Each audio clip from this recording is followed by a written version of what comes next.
Yan, ganyan na proper na paggawa po ng chapati. Ito yung asawa ko.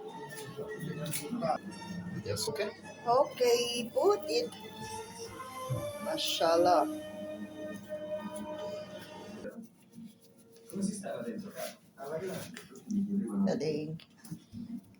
Se non fossi uscito subito sarei venuto a tirarti fuori io da quella foglia. So, yan ang aking kinasasabi kang kainin ngayon, chapati. So, kaya pinagawa ko yung aking asawa. Certo, prima. Yan ang natural na parina ng Pakistan. Yan.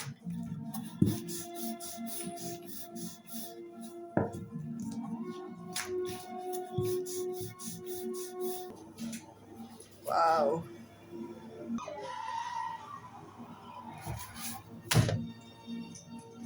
Mashallah.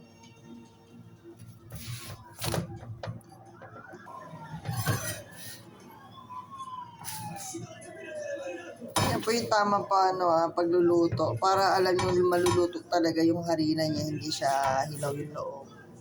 So, katanya nagbababor siya, yung lumulobo siya. Diba yan? So, ganyan po yung paggawa ng tinapay ng Pakistani. Yan, di ba? Yummy, yummy. Masarap yan. Tapos siya lalagyan po natin siya ng buro butter para mas malasa. Mas masarap. Yan. Bravo, asawa ko. Bravo. Okay. Bravo. Very good. So, habang niluluto to, ito yung dinip ngayon sa harina. Tapos ngayon, and bibilugin niya siya. Ito ko marunong magbilog ng gano'n. Galing. Diba?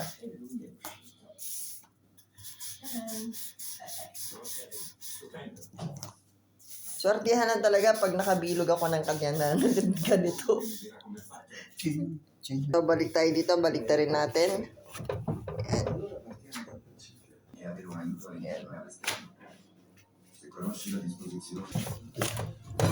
Yes.